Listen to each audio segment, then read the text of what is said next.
तो दोस्तों आज हम आपको सुनाने वाले हैं एक कहानी। पर ये कहानी कोई कहानी नहीं बल्कि एक सत्य घटना है।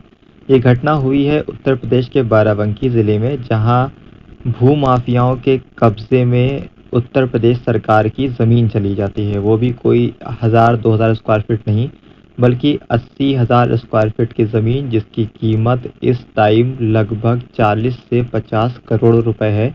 और इस ज़मीन को बचाने के लिए कैसे एक अधिवक्ता फ़िल्म के हीरो की तरह एंट्री मारता है और उस ज़मीन को जो नपाई के बाद भूमाफियाओं के हाथ में चली जाती है, उसको कैसे वापस लेकर आता है, आज ये कहानी है। कहानी उत्तर प्रदेश के बाराबंकी के शिया वक्फ बोर्ड की है, जो हाईवे के बिल्कुल सटा हुआ लगा है जीटी रोड से। और उसकी 80,000 स्क्वायर फीट ज़मीन जो इस टाइम खाली पड़ी हुई थी और बाकायदा वक्फ पे रजिस्टर्ड है, उस पर पास के डीएवी स्कूल, जो कि स्वयं एक ट्रस्ट है, उस पर अपना अधिकार जमा देते हैं।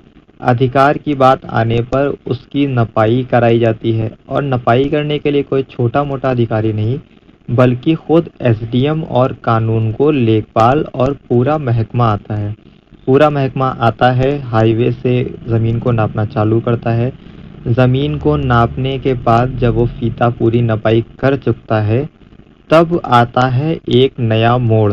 नया मोड़ ये कि वो ज़मीन जो अभी तक सरकार के रिकॉर्ड में वक्फ की थी और उस पर कब्ज़ा वक्फ का था, और वक्फ यानी केंद्र सरकार और राज्य सरकार के अंतर्गत आता है वक्फ, यानी ये ज़मीन काफ़ी हद तक सरकार की भी है।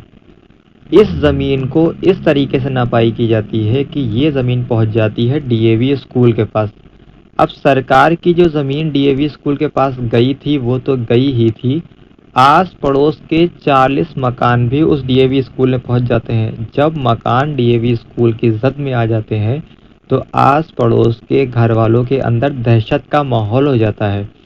तभी एंट्री करते हैं तेज तर्रार अधिवक्ता मोहम्मद अब्बास जैदी। एक हीरो की तरह उनकी एंट्री होती है और वो एसडीएम की हुई नपाई पर आपत्ति दर्ज कर देते हैं। आपत्ति दर्ज करते ही वहां पर मौजूद दबंग भूमाफिया उन्हें डराने का प्रयास करना चालू करते हैं, पर अधिवक्ता किसी से नहीं डरता।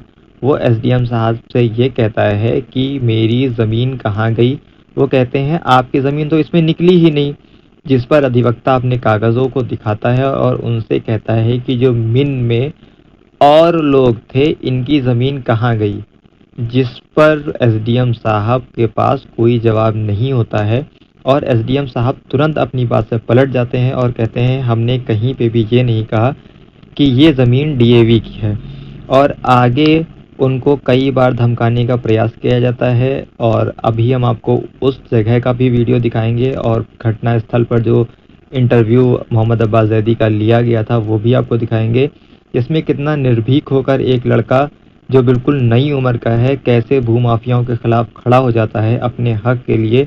ये सच में एक बहुत बड़ी बात है। आगे का इंटरव्यू चैनल पे पूरा देखें।